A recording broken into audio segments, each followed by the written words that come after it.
born in 1917, right after the First World War, and as I grew up, I knew a lot of our neighbors. We lived on ranches, and a lot of neighbors had been in the Army. And I took a picture one day to my dad when I was about 7 or 8 years old of a cowboy and a soldier. I asked him which would be the best. And he said either one of them was going to be a kind of a rough life, but then as I went into high school, we was in the middle of the Depression, and so I had to work on ranches and things like that. So as I grew up, that's the only life that I knew. Finally wound up being a cowboy, and we got $25 a month for staying out, sometimes all month. And as the draft was on in the early 40s, then my number came up and I was working on a ranch. So I decided I didn't want to go into the Army as a cowboy because I didn't know for that. So I decided on the Air Corps, Army Air Corps. Went to Fort Bliss, Texas when my number came up, or before my number came up, they gave me a choice of what branch of the service I could get into. And I hadn't been to college, but I did graduate from high school, and they said I had to fill out all these papers, and they said I could pick my service, whatever first service, part of the branch of service that I wanted to get into. So I stayed at Fort Bliss for about a week, learning how to march, which I never did really accomplish. It wasn't that much fun. And then I was shipped there to Jefferson Barracks, Missouri, right out of St. Louis. Just over the fence and a skip and a jump, and you could be in St. Louis in about 30 minutes. From there, I was assigned to Airplane Mechanics School in Chanute Field, Illinois.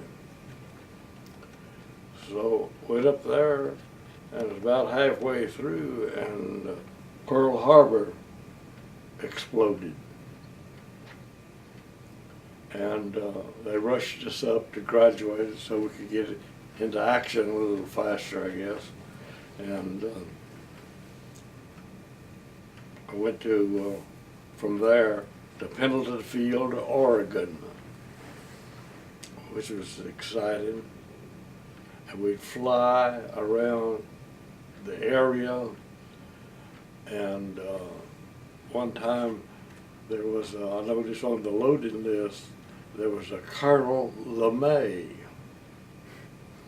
And so I thought, well, that'd be a good occupation to follow, because he made a whole career out of flying and being in the Army.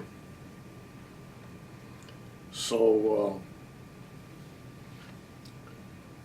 and about that time, they sent 2 of us to study the B-29, which were just making it in Seattle, Boeing was. And they had 3 of them, 3 prototypes, B-29. So after studying that, there were some things that were an improvement to the B-17 that I thought maybe perhaps I might get into B-29, but I never did, never did. I sit back and started first phase training in B-17s. We flew around Spokane, and then we came on down to Blythe, California, and formed a crew down there.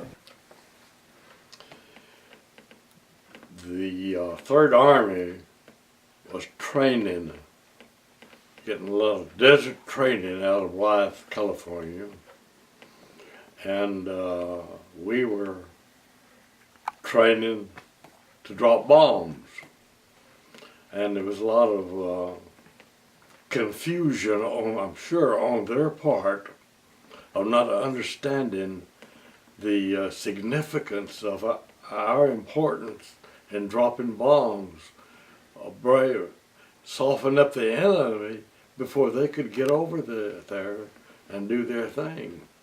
And there was a lot of discussion about who was the most important, the Army or the Air Corps.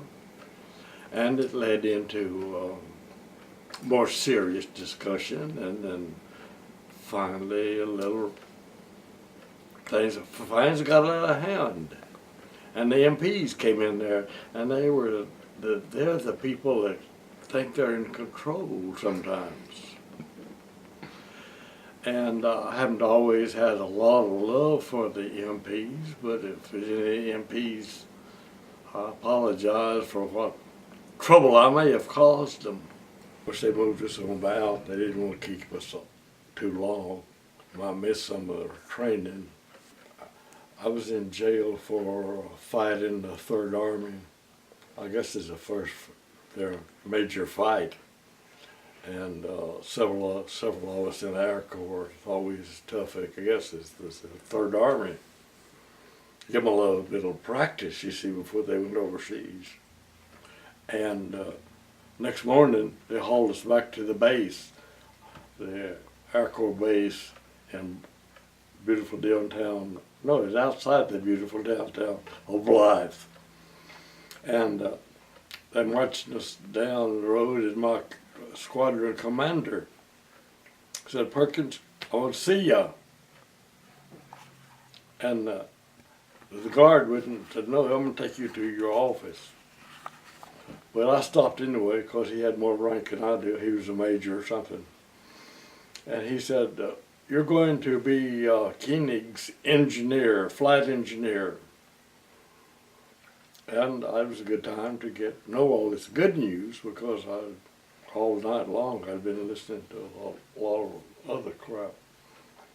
So we trained there flying and assigned a co-pilot, and then one of my jobs was to train the other flight engineers as they came in.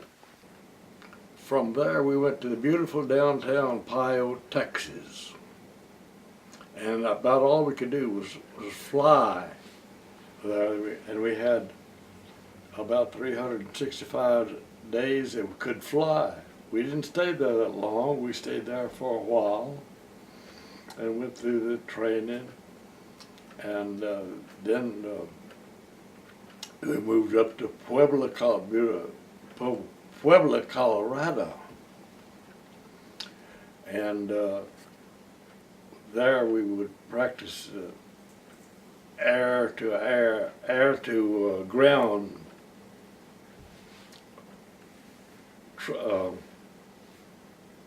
firing machine guns, and we all had to be on our toes, and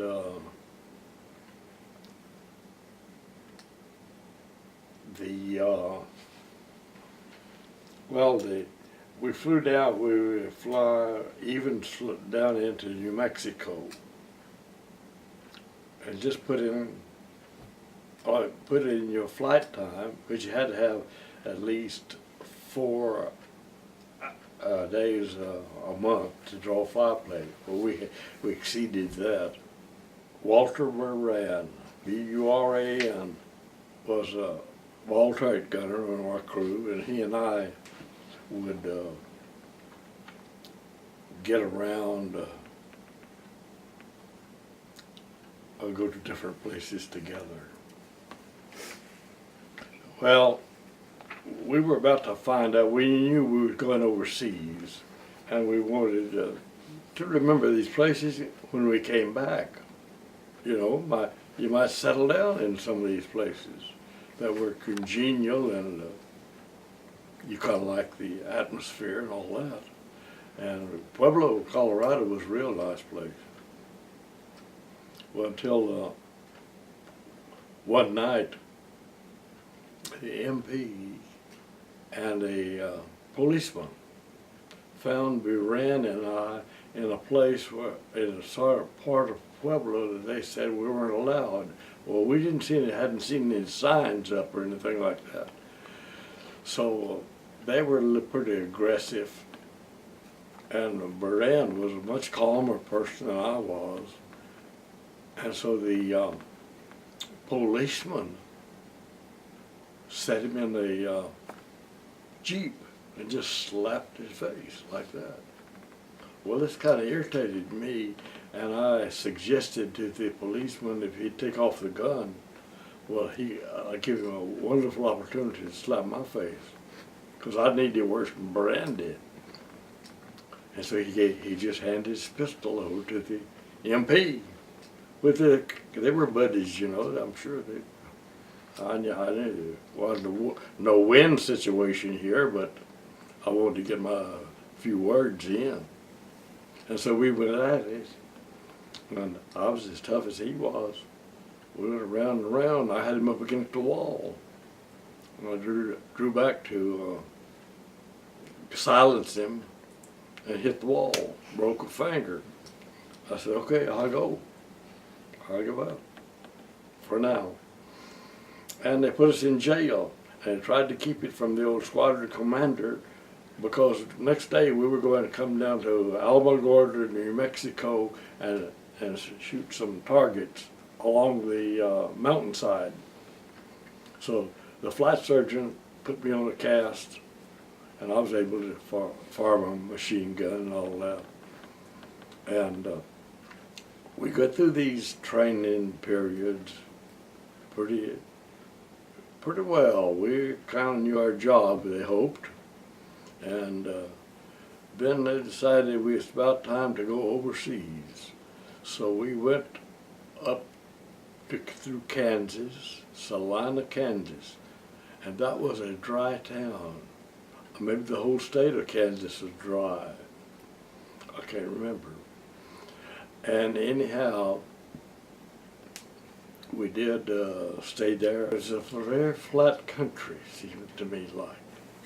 Well, we were flying, our base was in Pio, and it was pretty level country there, but we would get out to the mountains occasionally, but I can't remember seeing any mountains in Kansas.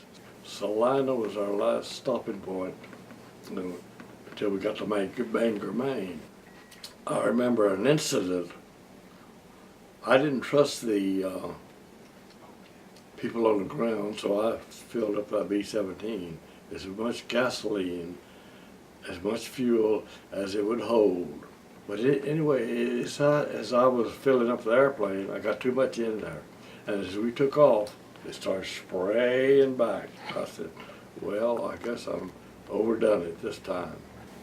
And then when we took off, see, the whole crew we all flew overseas. On our B-17, there was 10 of us. There were 4 officers and 6 enlisted men.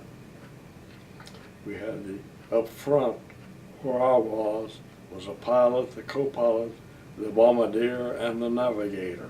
We were all up front, in front of the Bombay section. And just at the back of the Bombay section is the radio operator, the 2 waist gunners, and the ball turret, and then the tail gunner was the last man. I had to, one of my jobs as to fill out a loading list, get every man's name, rank, and serial number, and give to the crew chief. And they had to, and sometimes I had to check it, make sure that every man, as he came on there, was on the right, it had all his information.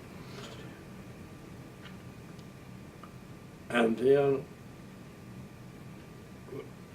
I had to tell the pilot all the doors were closed, And this was most of us all got in the plane from the back, from the side toward the rear, and then I would check and make sure that the ball turret was in place, and the crew was all there, going up to the pilot and tell him what he needed to know, what a little bit I knew. And part of my job was just take care of everything in flight that was of mechanical nature. My original radio operator and I were the same age, but through scheduling and preparing for flights, you'd change around. A pilot was a lot younger than I was. And we had one guy that was 32 on a plane. He was an old man. And one of of the waist gunners was 29. And I was 24 when we started flying. And I had, by the time when I got shot down, I think I was 25. I believe I had my 25th birthday in the POW camp. It'll come to me later. So a lot of things will probably come to me later, but I won't be able to tell you about, send you back a message, because in '95, some of the things come out a little bit different than I had anticipated. And then went on to Bangor, Maine, and from there we went to Lander Lake. We landed there and then flew to Prestwick, Scotland. Stayed there for a couple of days and then went to Ridgewell, England. And it's in Essex County. And it wasn't but a few days until we got our first mission. Shoot, I think I had this thing on standby. How about that? Hell yeah, man. Amazing. And it was to France. And we bombing airfield in France.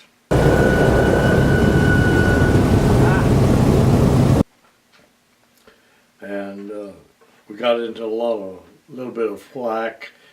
Then after that, 3 or 4 missions, we'd go further into Germany, and we'd have a fighter escorts, a P-47s, and that's the only thing I can think of right now. And then we picked them up at a certain point, and they could only go with us so far because they would run out of fuel. And then we'd always encountered a few German planes, Messerschmitts, and the others that I can't think of. And we encountered a lot of flak.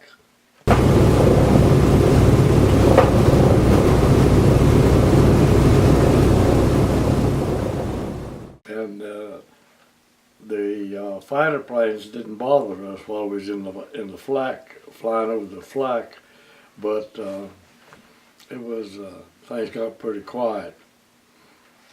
And I guess the guys had a little time to think, well, are they going to make it or not make it? So about the 10th mission, like that, this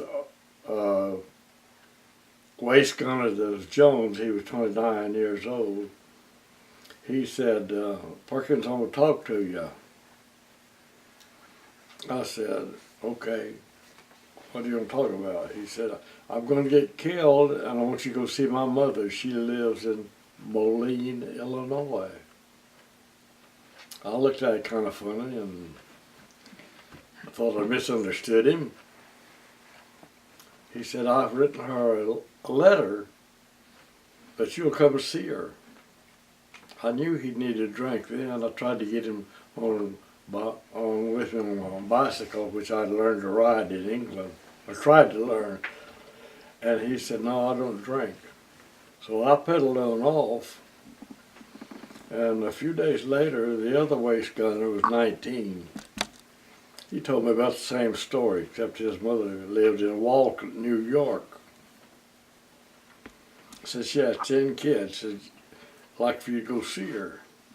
I said, you and Jones have really got the idea that you're not going to make it. I said, it's not a blankety blank German's got a bullet with my name on it, because that's the way I felt. I never allowed myself to think that they get me.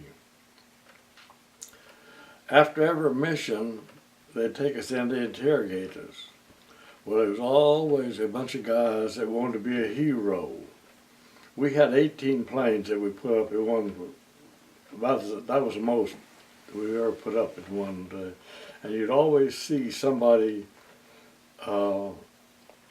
They would always have an attack by fighter planes, and with 18 planes, all the 18 top gunners could get a shot at them. And every 10th bullet we had was a tracer. And you could follow it, and I bounced tracers off the bottom of them, but you'd never know who hit it or anything. And there'd be guys that would stay there for hours trying to convince the interrogators that they had knocked the plane down. Well, I didn't care that much. I didn't want to be a hero myself, because I didn't care whether I got the credit or not, but they give a certain number of what they call them. So anyway, credits, I guess, for doing something. I have it up there on my all my medals and all, except the good conduct medal. It keeps falling off. Good conduct medal always falls off. We wondered why. I guess it doesn't have a place there, or she puts it on pretty.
We went to Norway one time on a flight, and that was a 12-hour flight, and we noticed this, the light would come on certain tanks were getting big and low on fuel, so I had to adjust the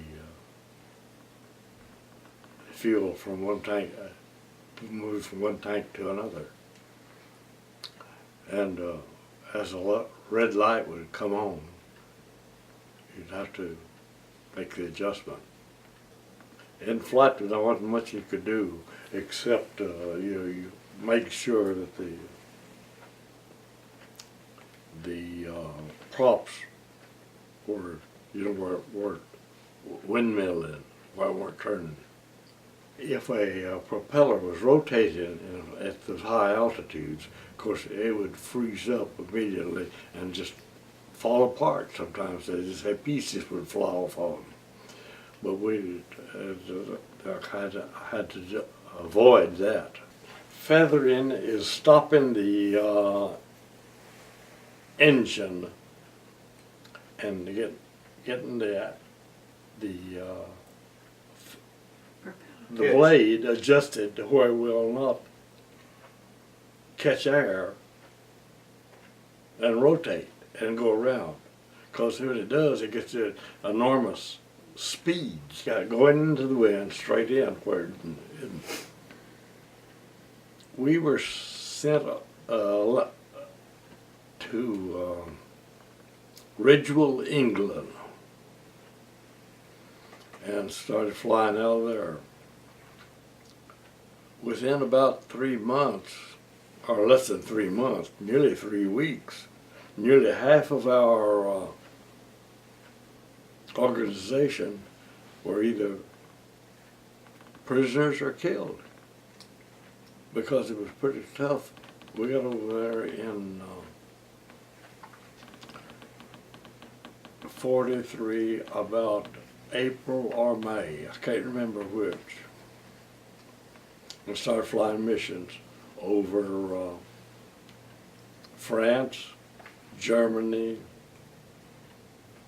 and one to Norway. Oh, Tinker's Toy was one we flew in. That was named, the squadron commander was Ingenhut, and his daughter was Tinker. I think she was born sometime while we was in training. And they called one of the plane that he flew in, Tinker's Toy. But the one that got shot down in, I don't think we had a name for it. At the beginning, we had the same crew. But some guy that gets sick or some reason or another, they wouldn't want to fly. Then somebody else would take their place. And that one to Norway was on the longest mission that had been flown, the B-17s. And that's when we had a problem with the fuel, because we weren't sure. And we had to bomb, bombing the sub-pens up there, so we just made one run at it and dropped our bombs. But on the way back is when we had to watch coming down over the North Sea, and all the German fighter planes were in after us. And we had to, that's when I had to transfer the fuel from one tank to another. But we landed, and 3 of the red lights were on by the time we hit the runway. So if it had been about 50 miles more, I don't know whether we'd have made it or not. 1 or 2 of the planes did fall short and landed on other strips as they got into England. But the white cliffs of Dover are really beautiful when you're coming back and seeing them. I never did get over there afoot. I've only see them from the air. Oh, I bought a bicycle in England because I needed it for transportation, and I needed to learn how to ride my own bicycle instead of somebody else's. So we were in this town and heading back toward our base, and this kid about 14 or 15 years old, something like that, he was out cutting grass in the roadway. We stopped to get acquainted with him. He had a lot of rabbits and things he was cutting the grass for. And so we went on home with him and got acquainted with his sister and his mother. Their dad had died several years before. And they were strictly English, you see. They were loyal to the Queen and all that, which it took me a long time to realize that this has been going on for generations, you see. And that's their natural way of thinking. They're raised that way. And they were very congenial people. And Joan's boyfriend was in Africa someplace. So she and I got along pretty well. And we did a few things together, rode bicycles together. Then after I got shot down and sent to prison camp, she used to go out to the base to dances and things like that, she told me later. this one guy she got to know a little quite well, I guess. He told her, said, "Don't you marry an American." She told me that later. He advised her not to. Not to marry me. We never did really get serious about it, you know. 'Cause she had this boyfriend that was coming home pretty quick. Then after I came back, she she might have wrote me 2 or 3 letters, but then her mother wrote her up and said Joan and Jim married and went on the honeymoon up in Scotland. So it didn't bother me that much because I had other plans.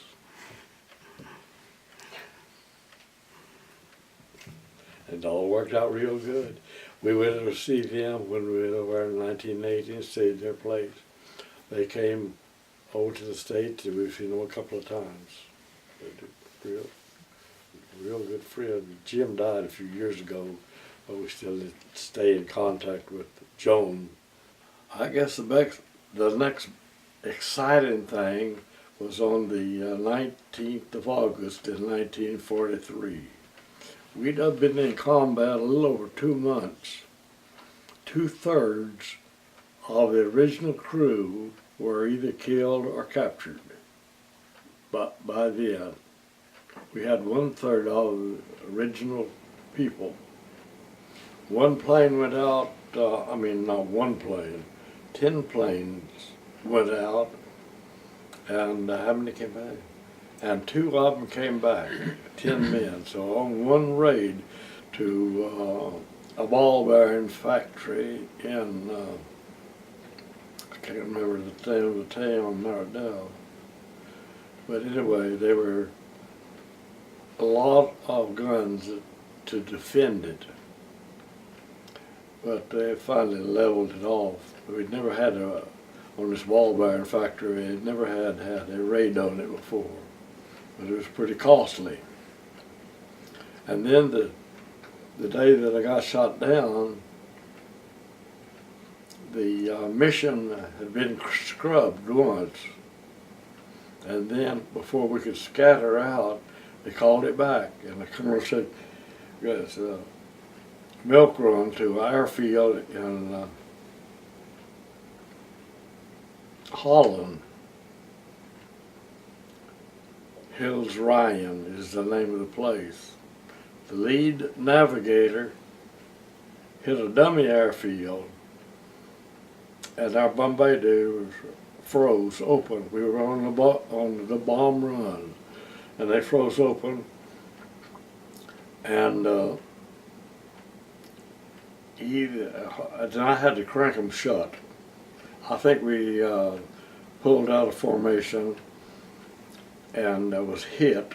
I can't remember exactly now where we were hit, but the plane just seemed to jump up in the air. Well, I figured it was from flak, from the anti-aircraft gun. And about that time I was shooting the plane right above us. We always had to watch it up because sometimes they would drop bombs break up a formation or formations, and then we kept them pretty much to one side. And several times, especially that day, I was bouncing tracers off their belly, but they have a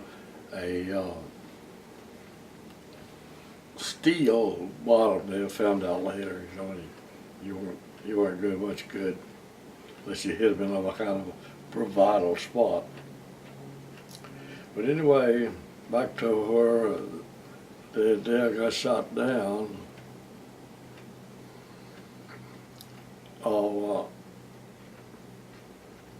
When I kicked the Bombay doors closed, they had already salvoed the bombs because you just cut them loose wherever you have to, because you don't want to be hit with a load of bombs.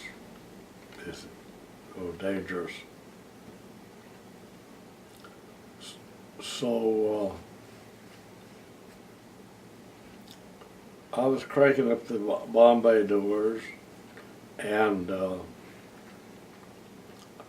was away from the intercom, didn't have it with me.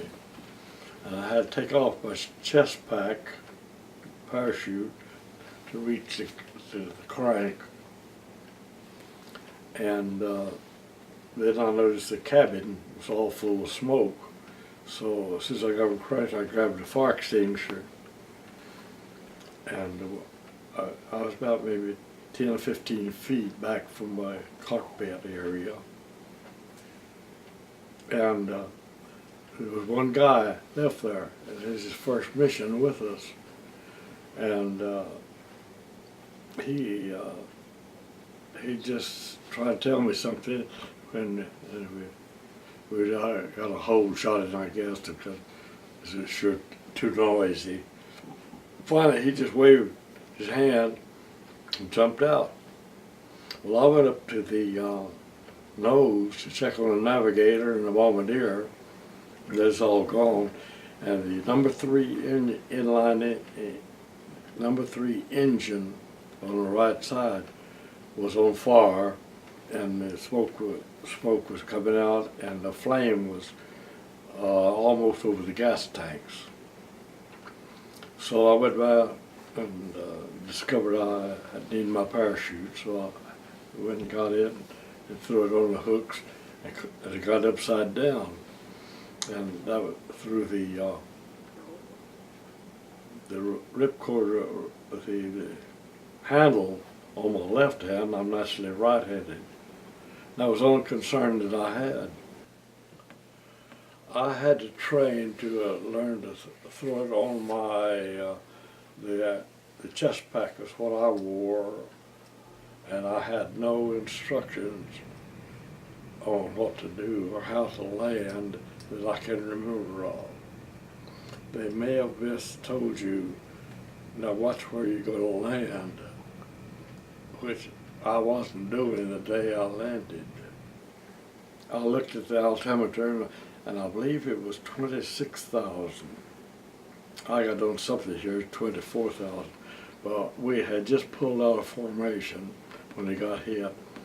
And so I bailed out, and I'd run out of oxygen one time over Creole. And my oxygen froze up, and there was a colonel flying with them as an observer, and I just slumped down in the turret there, and he saw the problem, and he got me on oxygen again. It was just like one of the original TVs. It just gradually faded out. And then same way, when I got a shot of oxygen, everything got back to normal. So after that, I carried on these bailout bottles that I stripped on my leg, and just in case I needed. And I came down between the formation and the anti-aircraft on the ground, and you could hear those bullets whizzing by. I hoped they weren't shooting at me. I saw one guy landing as I was landing, and found out later it was the radio operator. He said he bailed. He was the first one out, and I guess he was the first one to hit, but I was right behind him because I waited till I got way down low for a ripcord, took on a shot of oxygen, figured I'd make it. I was looking off in Holland for a place to run. I was coming right down over a big body of water, and got to checking around, and I had misplaced my Mae West someplace. And about that time, a breeze came by and blew me inland, and I was about a quarter mile from this body of water. And looked off for a place to run. About that time I hit the ground. I broke some ribs and sprained the ankle. And before I could get out of the parachute, some young people that were working on a farm, they gathered all around there, and that parachute disappeared real fast.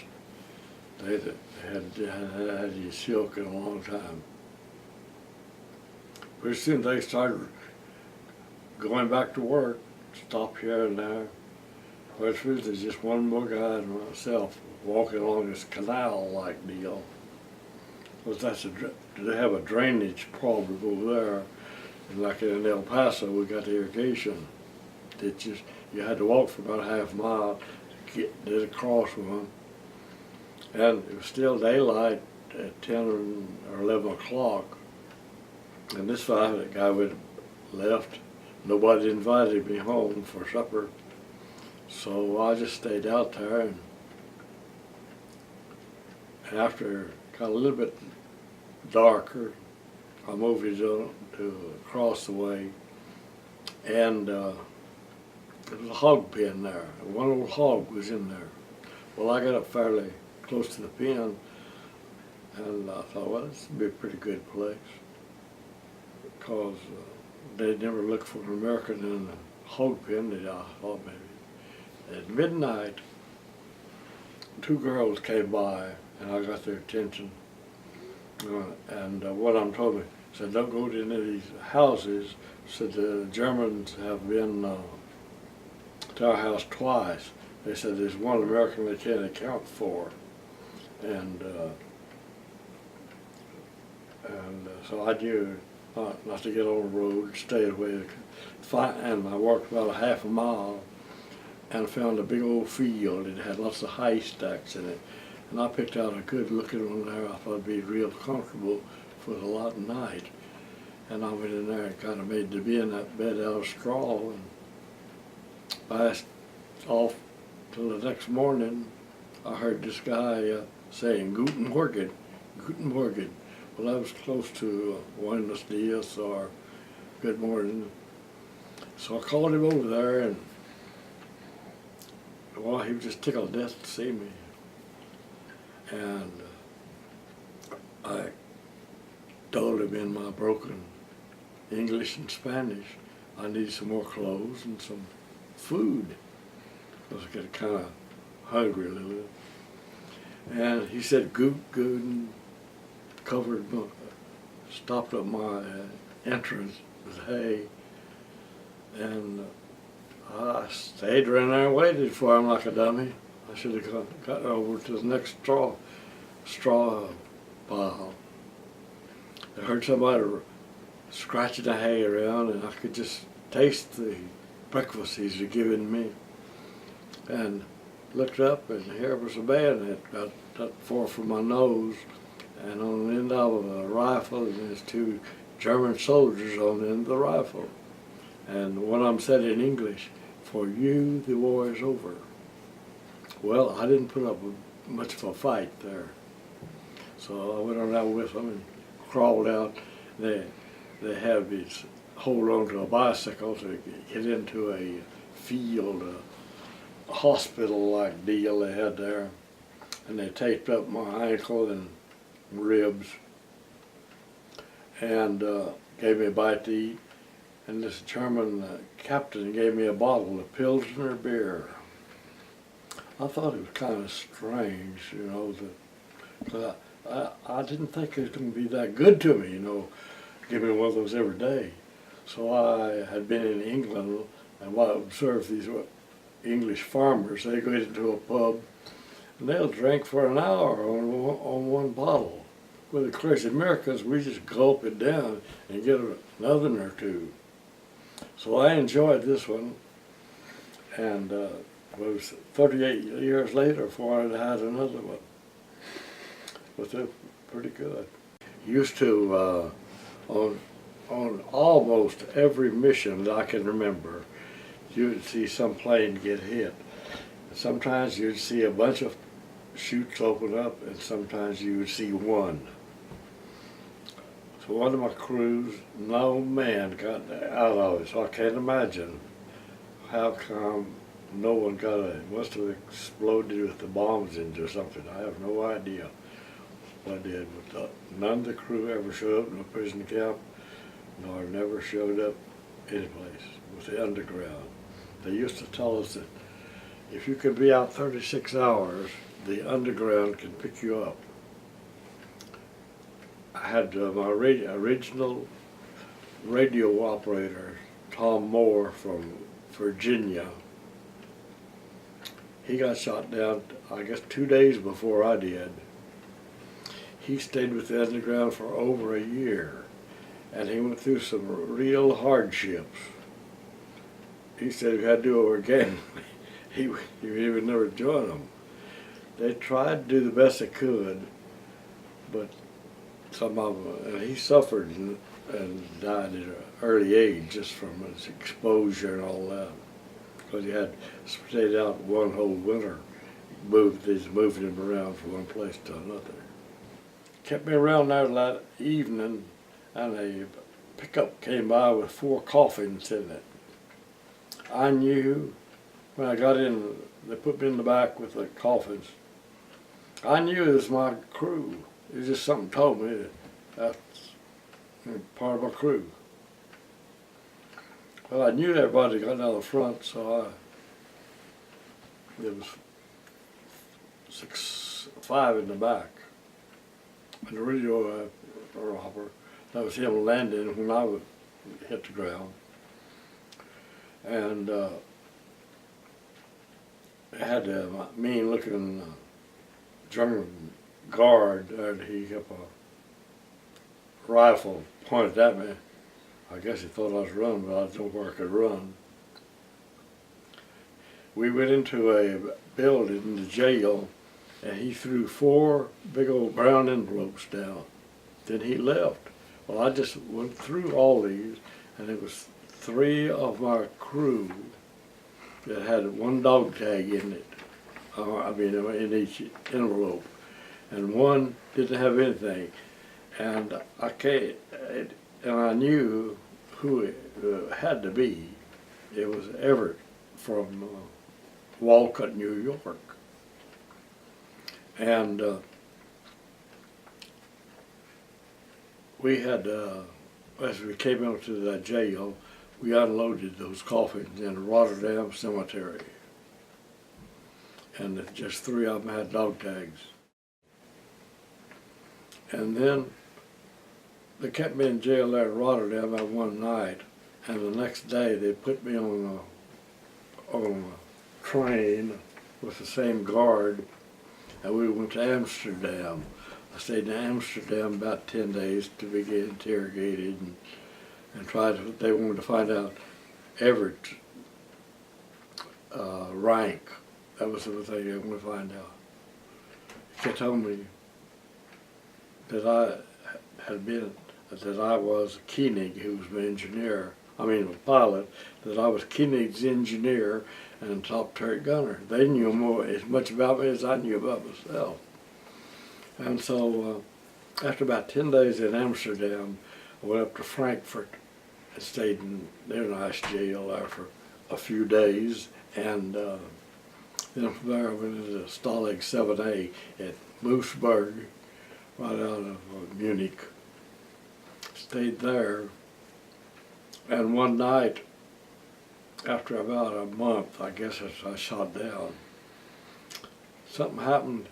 I fell out of the darn bunk. And the guys at the next morning, the roll call, they said, "What happened to you last night?" And I said, "I didn't know it." About that time, I fell over again.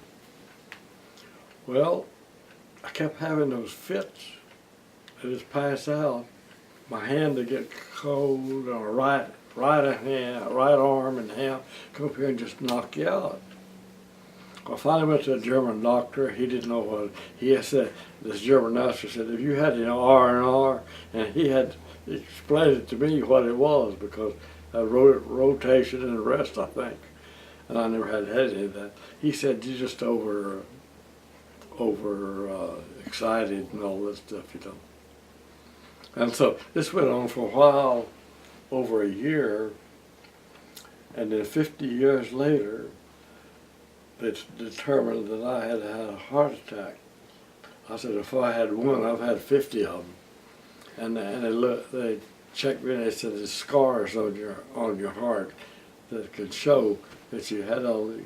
Well, I just wanted to get a point across that sometimes if you don't know these things, you do much better than if you knew them.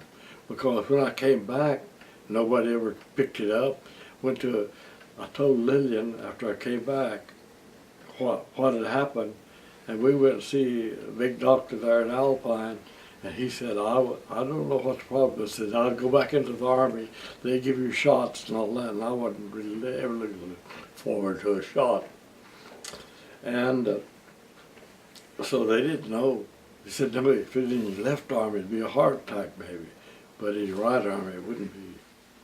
And so I just never thought I had a heart attack, so they told me about 50 years later.